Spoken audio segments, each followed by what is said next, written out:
dossier financier d'un projet, il a vraiment 4 fonctions fondamentales, qui est celui d'anticiper ma future entreprise d'un point de vue de gestion.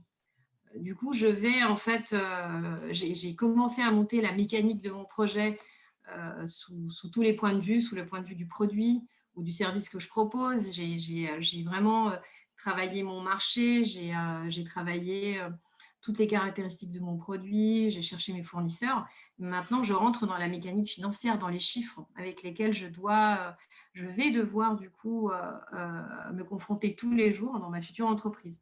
Donc là, je la construis en virtuel, j'anticipe, je fais une prévision sur les 3 premières années de mon activité. J'essaye de coucher sur papier mon entreprise sur 3 ans comme si j'y étais. Il faut se mettre en fait vraiment dans, dans une dimension où on se projette déjà en train de travailler.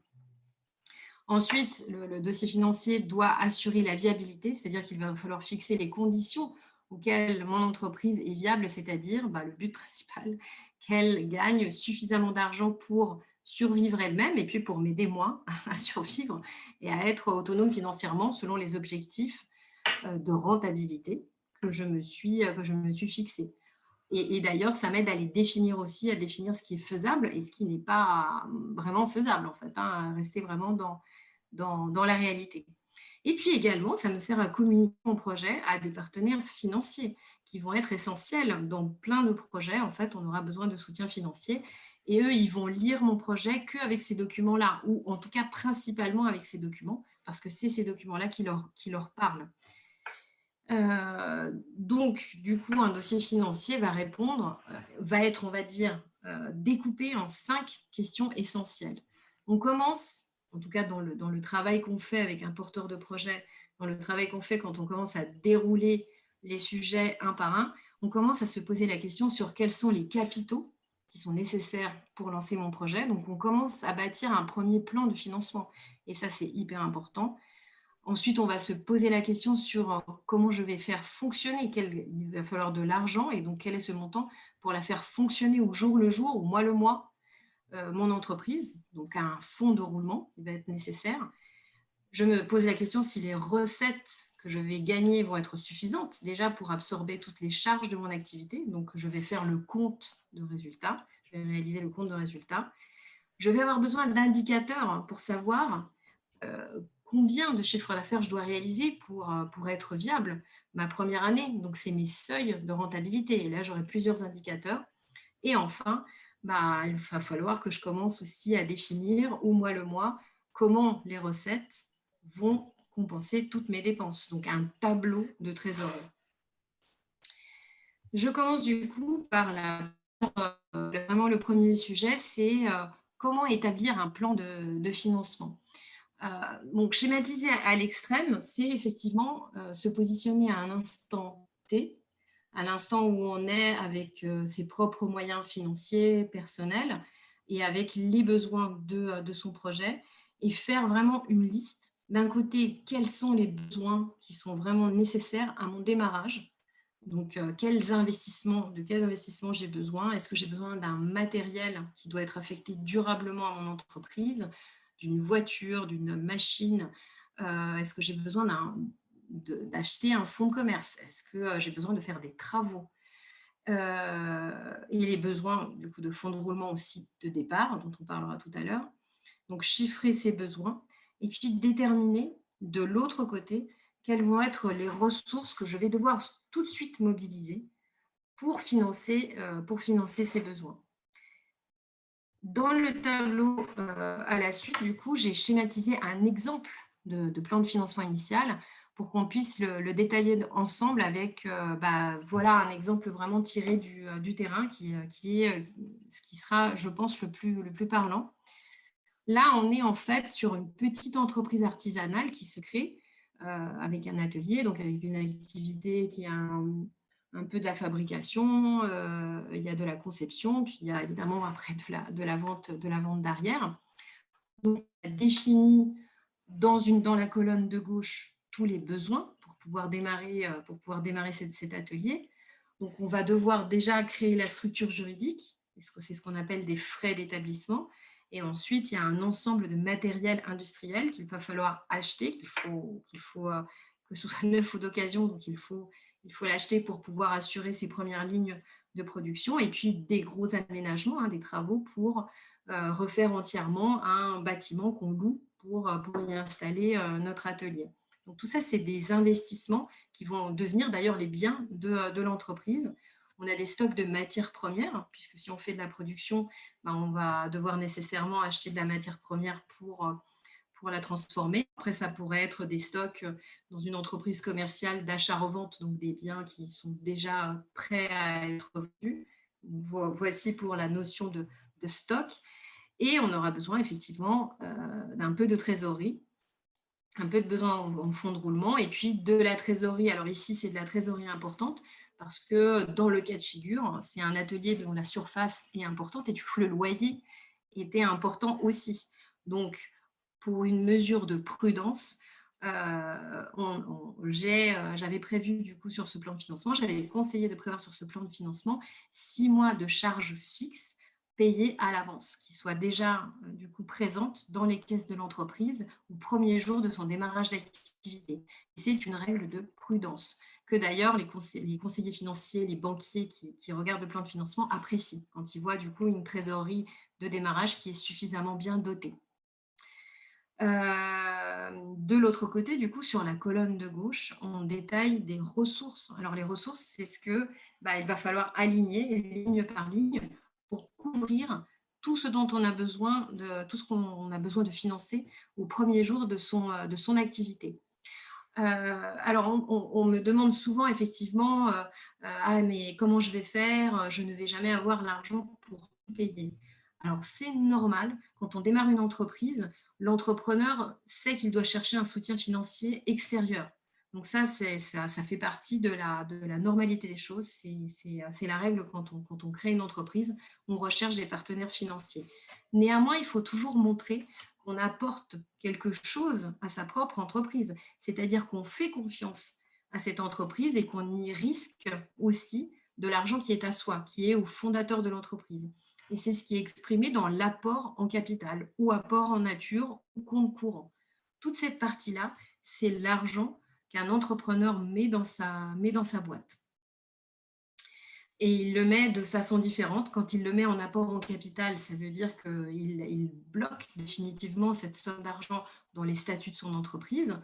Et dans notre exemple, il y a aussi de l'argent qui est versé au compte courant de la société. Donc, cet argent n'est pas bloqué sur les statuts de l'entreprise, mais il est tout simplement mis à disposition sur un compte bancaire, à disposition des besoins de l'entreprise. C'est de l'argent que le fondateur accepte de mettre à disposition de sa propre entreprise pour ses fonds propres, pour renforcer ce qu'on appelle ses fonds propres. À côté de ça, du coup, on a demandé l'intervention de 2 financeurs extérieurs. Alors, j'ai mis l'exemple du NACRE, qui est un exemple d'ailleurs un peu vieillot maintenant, un peu daté, mais on a des financeurs solidaires qui peuvent intervenir et nous aider à financer notre entreprise. Aujourd'hui, on appellerait ça plutôt des prêts d'honneur avec des plateformes participatives. Et ces financeurs solidaires, du coup, peuvent intervenir pour nous donner de l'argent à taux zéro, donc en tout cas dans l'exemple que j'ai fait. Et ensuite, il y a l'emprunt bancaire. Donc, une autre partie du financement est assurée par un partenaire bancaire qui est traditionnel, donc qui, lui, appliquera un taux d'intérêt qui a des conditions bancaires. Pourquoi il faut les deux? Parce que les deux ne peuvent pas et ne veulent pas financer la même chose. Le financeur bancaire ne financera que des besoins sous forme d'actifs immobilisés. Il ne financera que des investissements, c'est-à-dire des choses qui ont une valeur tangible. Un matériel industriel, c'est quelque chose qui a une valeur en soi, qui a la valeur de son prix, du prix auquel on l'achète. La banque va financer ce type de biens, tout simplement parce que si les choses vont mal, la banque peut les récupérer. Voilà, très clairement, la banque prend le risque minimum. Le financeur solidaire, lui, il va financer les autres parties de la colonne des besoins. Donc, il va pouvoir financer effectivement avec vous votre trésorerie ou votre stock, parce que ça, c'est des éléments de votre plan de financement sur lesquels il n'y a pas de garantie possible. Si l'entreprise se casse la figure, ils sont malheureusement enfin, il y a malheureusement des chances pour qu'il soit perdu. Donc, le financeur solidaire prend plus de risques et il se positionne en fonds propres avec vous. On appelle ça aussi des quasi-fonds propres. Donc, dans ce cas de figure, on a vraiment un exemple type de plan de financement avec les deux colonnes sont identiques. Donc, toutes les ressources couvrent tous les besoins. Donc, c'est le résultat auquel il faut obligatoirement arriver. Donc, il faut trouver une ligne pour couvrir, une ligne du côté droit pour couvrir le côté gauche. Toujours obligatoirement, c'est la règle.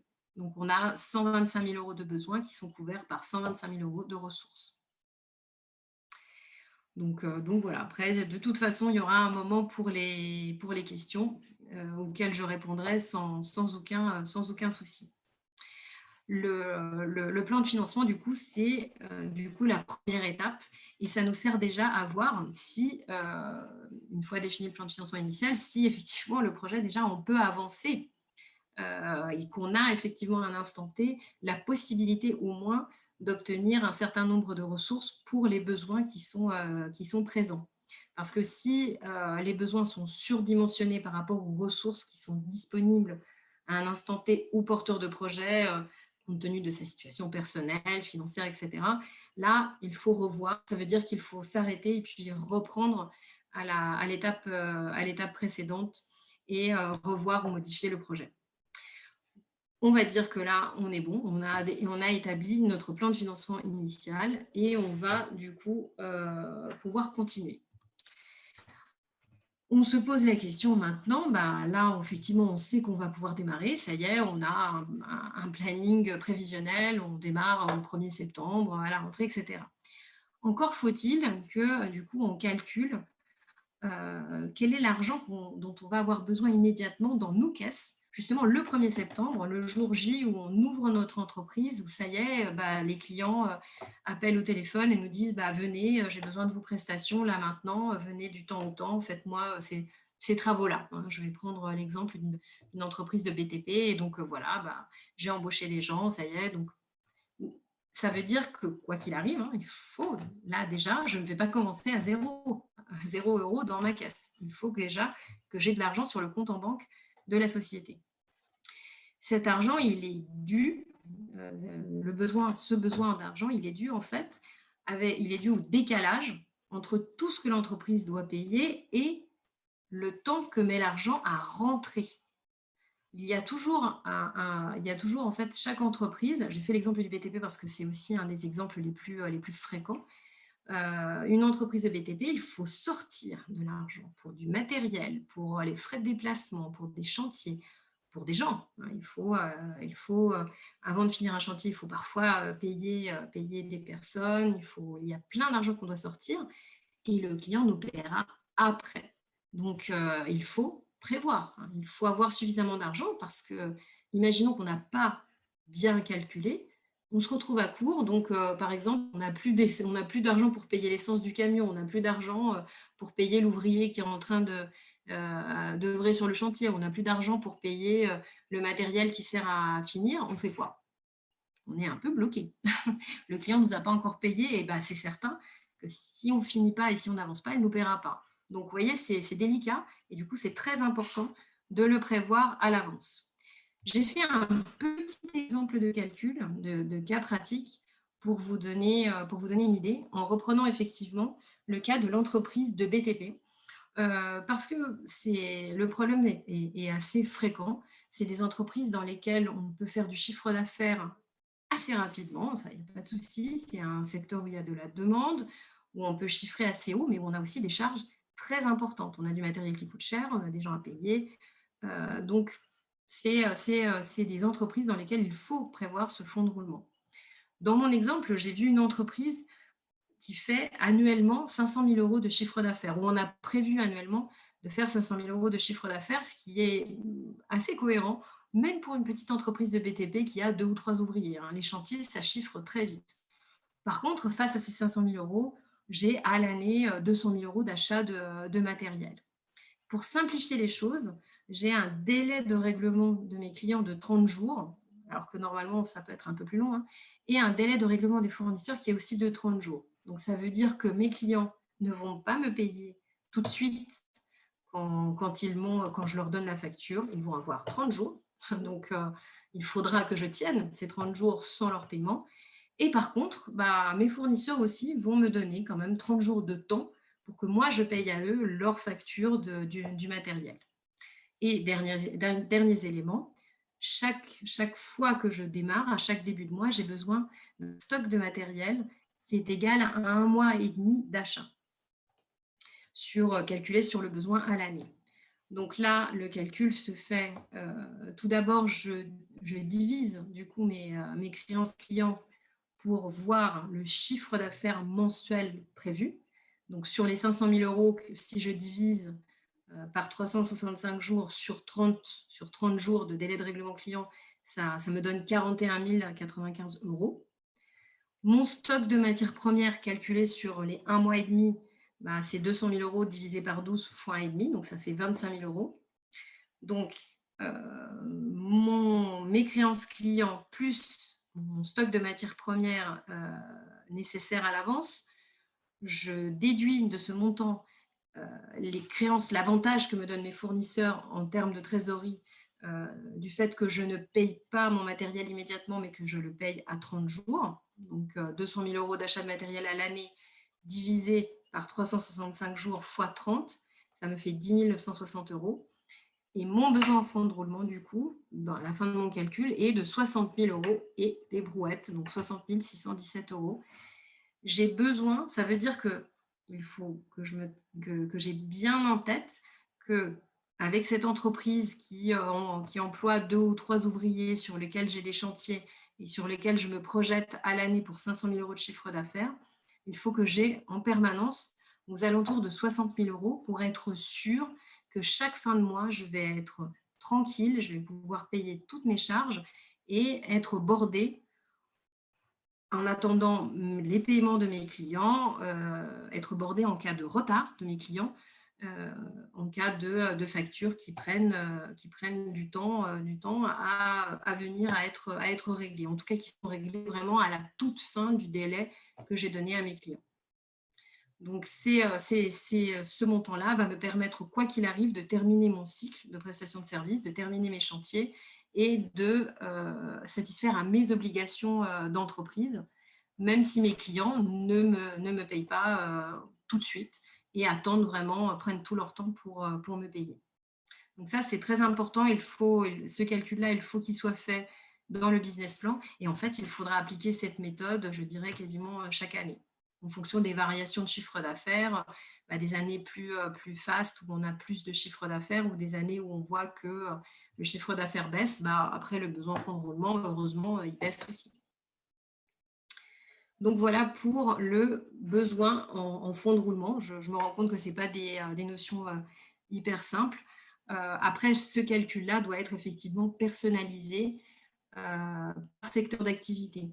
Dès qu'on a un secteur d'activité où on est en B2B, donc si vous avez un projet où vos clients, ça va être d'autres professionnels, ça a toute son importance. Parce qu'à chaque fois que vous allez travailler avec des clients professionnels, eux vont vous demander des délais pour vous payer. Lorsque vous avez un projet où vous faites que du B2C, si vos clients sont que des particuliers, là, c'est sûr, ça va avoir beaucoup moins d'importance. Les clients particuliers, on leur demande en général, dans quasiment tous les modèles économiques, on demande de payer immédiatement ou en tout cas, on demande des acomptes. Du coup, ça allège en fait, ça rend moins lourd cette question du besoin en fonds de roulement. Ça rend beaucoup plus simple à gérer le besoin en fonds de roulement. Mais néanmoins, il y a des projets qui sont à 100% en B2B et là, il faut impérativement le calculer. Donc, je sais, là on est arrivé au stade où je sais que je vais pouvoir démarrer mon projet, que j'ai les capitaux nécessaires pour démarrer et que j'ai aussi des capitaux nécessaires pour avancer dans le temps et avoir du roulement donc, pour terminer mon premier cycle de prestation.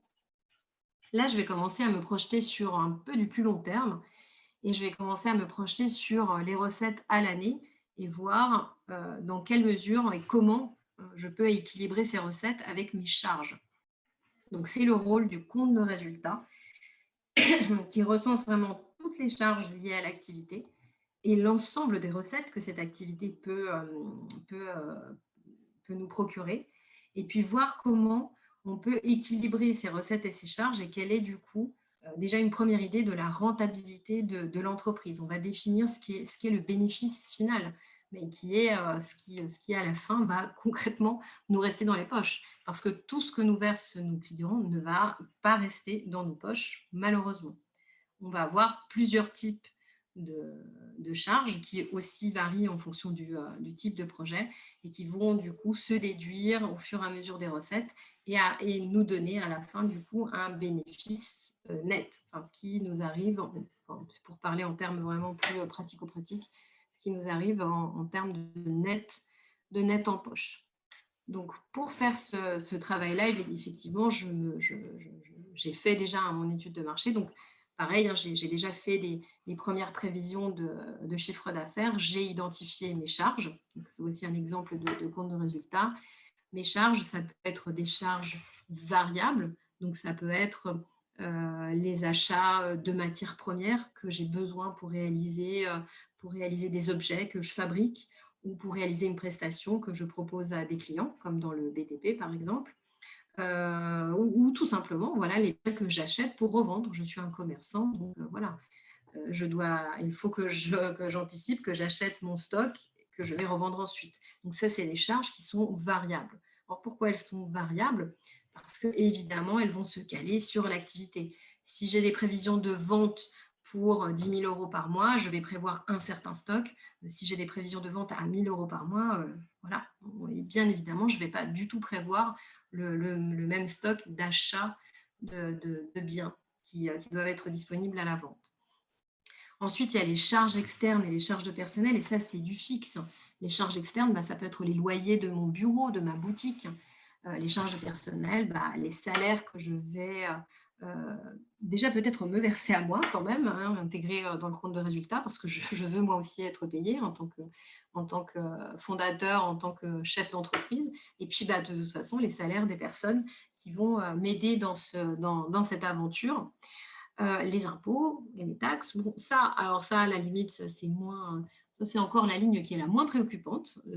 Alors, je dis ça, il y a des personnes qui vont être peut-être un peu surpris, mais honnêtement, c'est vraiment ce qui me préoccupe le moins, parce que quoi qu'il arrive, s'il n'y a pas de bénéfice, là, c'est certain qu'il n'y aura pas d'impôts ni de taxes. On a des impôts et des taxes, la majeure partie des impôts et des taxes en France vient compenser des rentrées d'argent. Donc ça, voilà. Après, il y a effectivement les cotisations sociales qui sont différentes, qui sont rattachées au salaire et aux charges de personnel. Elles, effectivement, il faut les payer quoi qu'il arrive à partir du moment où on embauche une personne. Donc, d'où l'importance, effectivement, de les prévoir à l'avance. Donc, dans cet exemple de compte de résultat, j'ai une petite boîte qui fait 80 000 euros de chiffre d'affaires. Donc, je facture à mes clients 80 000 euros, ils me les versent. Et j'ai 60 000 euros global de charges entre fixes et variables. Du coup, j'ai 18 000 euros de résultats d'exploitation. Alors, mon entreprise se porte assez bien puisqu'elle elle place aussi l'argent qu'elle gagne. Donc là, il y a des produits financiers et des charges financières. Ce qui est un exemple un peu. Alors, je pense que ça ne concerne pas toutes les entreprises, en tout cas au démarrage. Ça, c'est plus un exemple de compte de résultat d'une entreprise qui a une certaine ancienneté, hein, qui vit depuis un certain temps. Mais les entreprises qui ont un peu plus de bagages, effectivement, au fur et à mesure, on réalise aussi des produits financiers. Avec leur banque, elles placent un peu l'argent qu'elles réussissent à gagner, qu'il leur en reste en fait.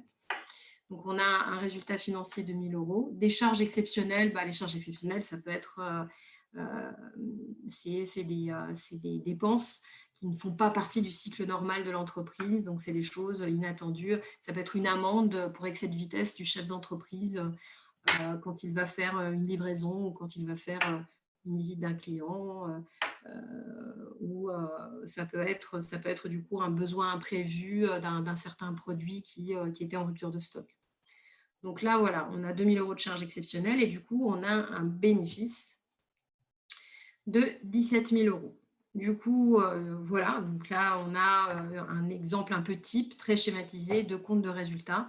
C'est vrai que ça paraît peu, hein, avoir un bénéfice de 17 000 face à un chiffre d'affaires aussi large de 80 000.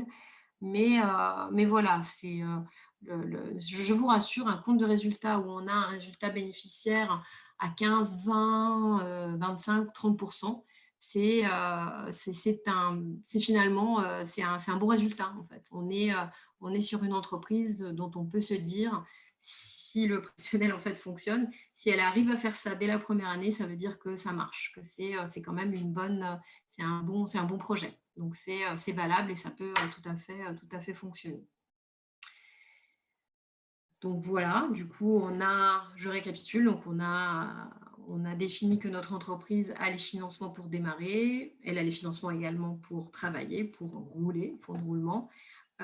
On a du coup un bon espoir de pouvoir avoir quand même un bénéfice à la fin de l'année.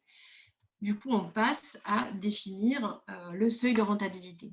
Le seuil de rentabilité, c'est le calcul d'une série d'indicateurs, hein, donc on n'en a pas qu'un seul, qui nous aident. Donc, c'est des calculs qui vont nous aider pour nous orienter sur la mise en place du projet et surtout qui vont nous donner des lignes guides, des indications pour nous dire, voilà, va dans cette direction-là, il faut que tu arrives à un certain objectif pour être sûr que tout se passe bien dans ton entreprise jusqu'à la fin de l'année. C'est vraiment des indicateurs pour que l'entreprise, on parle d'indicateurs d'équilibre, c'est-à-dire pour que l'entreprise soit au moins certaine qu'elle réussisse à ne pas avoir un résultat déficitaire, c'est-à-dire que l'entreprise soit au moins en mesure de payer toutes ses charges, que tout ce qu'elle gagne soit en mesure d'apurer toutes ses charges et donc qu'elle soit, on parle, oui, effectivement, de points morts. Ce n'est pas très beau, je préfère l'équilibre, je préfère parler de points d'équilibre. Donc l'entreprise, avec le seuil de rentabilité, doit se poser l'objectif de au moins ne pas coûter de l'argent à son fondateur, à son chef d'entreprise. Donc pour le calculer, les éléments clés, c'est prendre en compte les charges fixes et variables dont j'ai parlé tout à l'heure dans la partie compte de résultat. Et pareil, du coup, je vais exposer les indicateurs avec des cas pratiques. Je pense que c'est encore le mieux pour réussir à comprendre comment fonctionne un indicateur de seuil de rentabilité. Hop. Donc du coup, pizza, restaurant. Donc on va faire l'exemple d'un restaurant qui ouvre à Paris dans le 18e, 6 jours sur 7, donc 24 jours par mois, et dont le ticket moyen est 12,50 € TTC. Bon, c'est un restaurant qui n'est pas très cher pour le 18e, mais on a voulu schématiser. Donc avec ce restaurant, avec le chef d'entreprise de ce restaurant, on a identifié à l'avance un ensemble de charges variables mensuelles pour 4 000 €.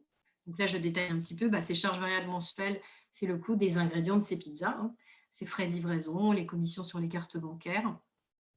Donc tout ça, voilà, tout ça, c'est un montant qui varie en fonction aussi de comment évolue l'activité, de comment fonctionne l'activité au mois le mois. Plus de pizza, plus d'ingrédients, moins de pizza, moins d'ingrédients. Voilà pourquoi on parle de charges variables mensuelles. 4 000 € et donc charges fixes mensuelles, on a identifié 3 500 €, des salaires, hein, ça coûte cher, les loyers du restaurant, l'assurance. Donc là, si je divise le nombre total de ces charges fixes et mensuelles par le ticket moyen des repas, j'arrive à trouver un indicateur qui est le nombre de couverts minimum que je dois faire par mois et ou par jour pour être sûr que je suis tranquille et que j'ai déjà au moins payé mes charges. C'est-à-dire que cette entreprise déjà ne me coûte pas d'argent. Et là, on a identifié, il faut vendre 600 pizzas par mois. Et donc décliné sur une activité de 24 jours par mois, il faut que j'en vende 25 par jour. À partir de ma 26e pizza, je commence à gagner de l'argent. Juste les premières 25 pizzas, elles me servent uniquement à payer mes frais. Donc, vous voyez, c'est un calcul très, très pratico-pratique, hein, très factuel. On le fait ensemble. C'est vraiment pour donner un warning au chef d'entreprise. Ça y est, vous êtes prêts, ouvrez votre resto, sachez qu'il faut faire ça. Si vous faites moins que ces 25 pizzas, là, vous êtes là, ce jour-là, ça ne va pas du tout. Vous êtes en train de perdre de l'argent.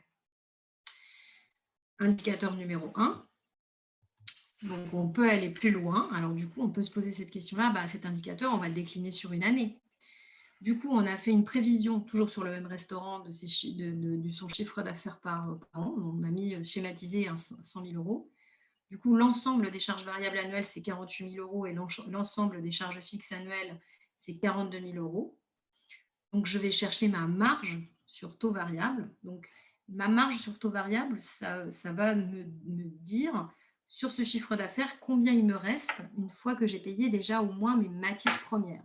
Donc, un premier ensemble de charges. Donc, mon chiffre d'affaires moins mes charges variables, ça me donne 52 000 euros, donc en taux, hein, du coup, j'ai utilisé exprès des chiffres très ronds. Mon taux de marge sur coût variable est de 52%. Donc, ça veut dire que pour chaque euro, 1 euro qui est payé, par un client, il me reste du coup 48 centimes. Donc ça, je sais que j'ai déjà en tête que le modèle économique tel que je l'ai mis en place, avec le prix de vente de mes produits et les charges que j'ai, c'est ça qui va me rester à chaque fois que mon client me paye 1 euro. Du coup, je n'ai pas besoin de vous le dire, hein, ce taux de marge n'est vraiment pas bon. Il faut impérativement, quand on fait la réalisation quand on est à la réalisation du business plan, reprendre toujours les éléments et les améliorer pour faire en sorte qu'on ait quand même des taux de marge sur coût variable qui soient à 30, 35, allez, 40% vraiment grand maximum. Si on est à plus de 40%, là, pareil, il faut un peu revoir le projet. Mais n'importe, là, j'ai utilisé vraiment des chiffres ronds et un exemple un peu plus scolaire pour que ça soit, j'espère, en tout cas, plus clair. Une fois que j'ai identifié mon taux de marge, je peux définir finalement mon seuil de rentabilité annuel.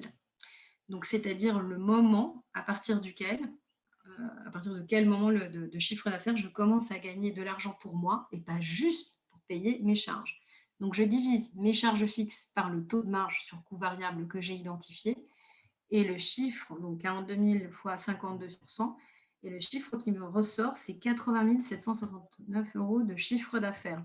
Donc, ça veut dire que sur les 100 000 au total que j'ai plus ou moins prévu sur l'année, je sais maintenant que j'ai besoin de 80 700, jusqu'à 80 769 euros. Je ne suis pas en train de gagner de l'argent, mais je suis juste en train de payer mes charges.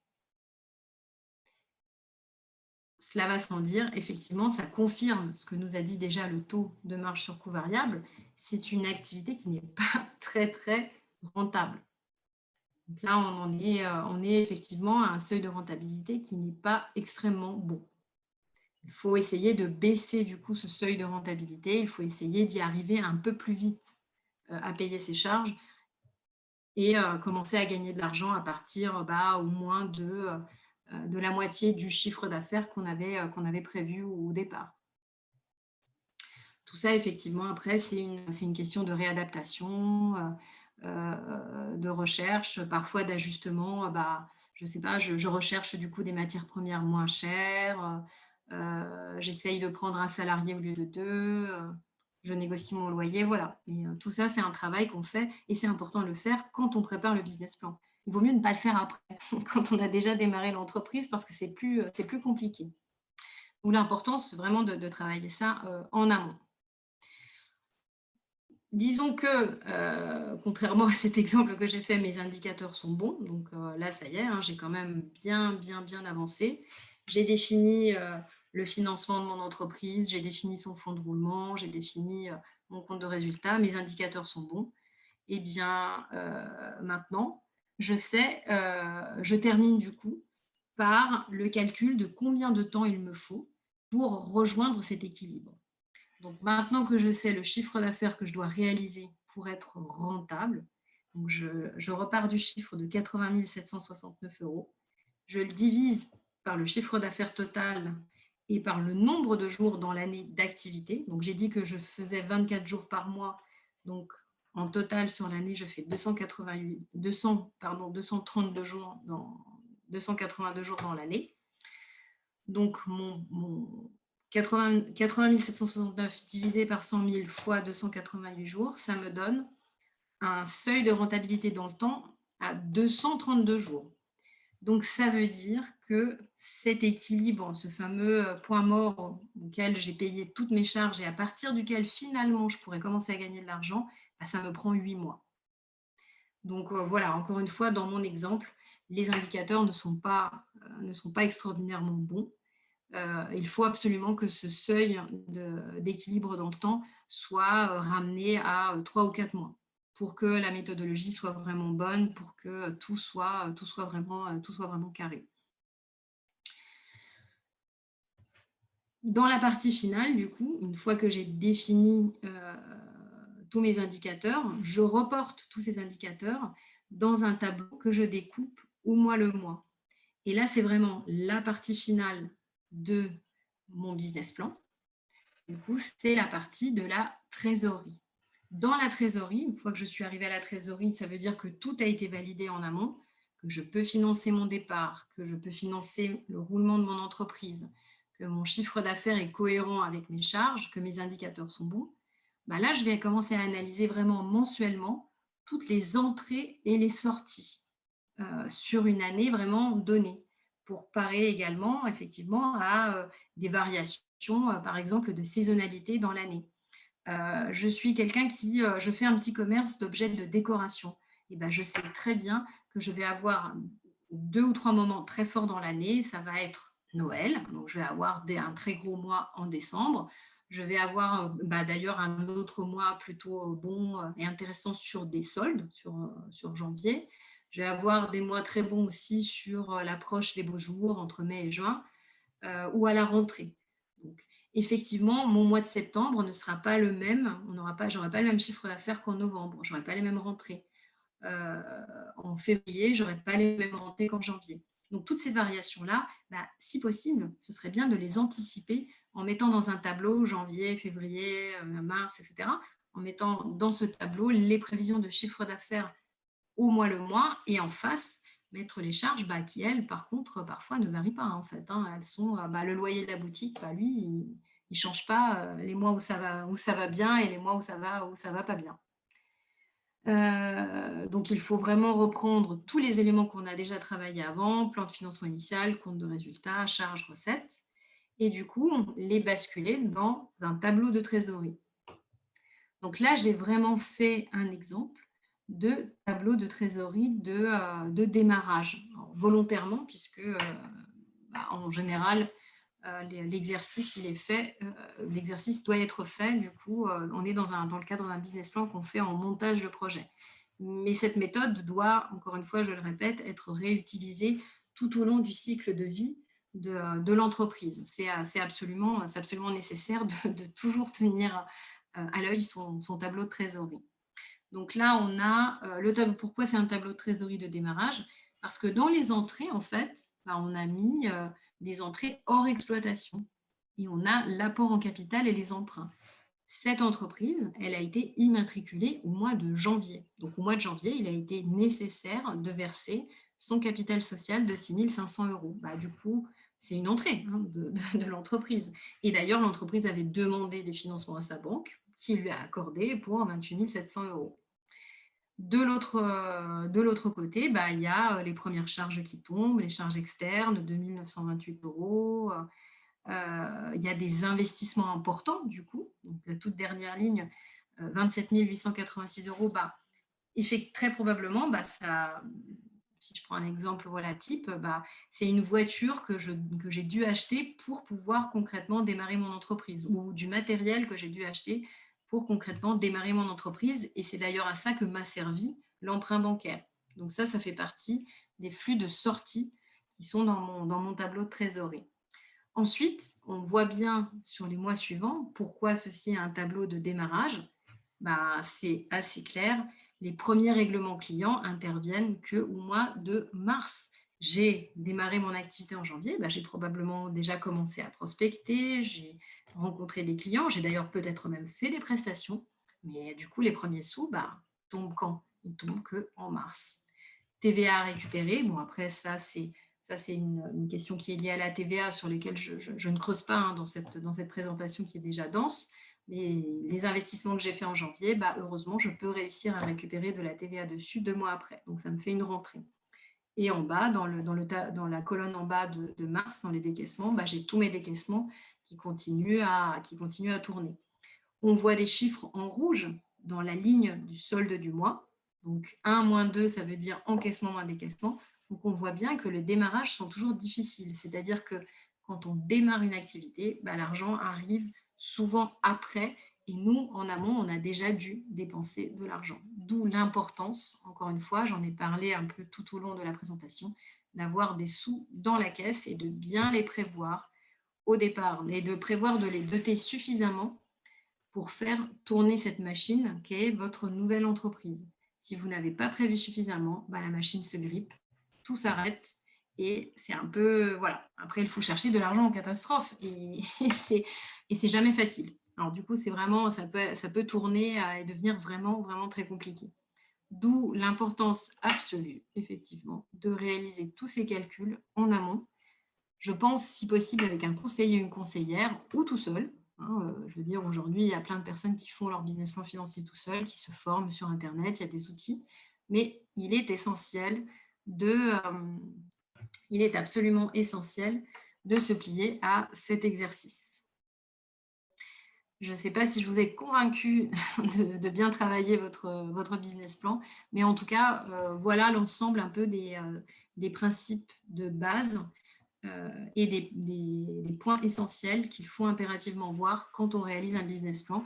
Et je vous ai montré, du coup, d'un point de vue vraiment, j'espère, le plus concret possible, les éléments, certains des tableaux financiers qui feront partie de votre futur business plan pour ceux qui sont encore en amont de cette phase.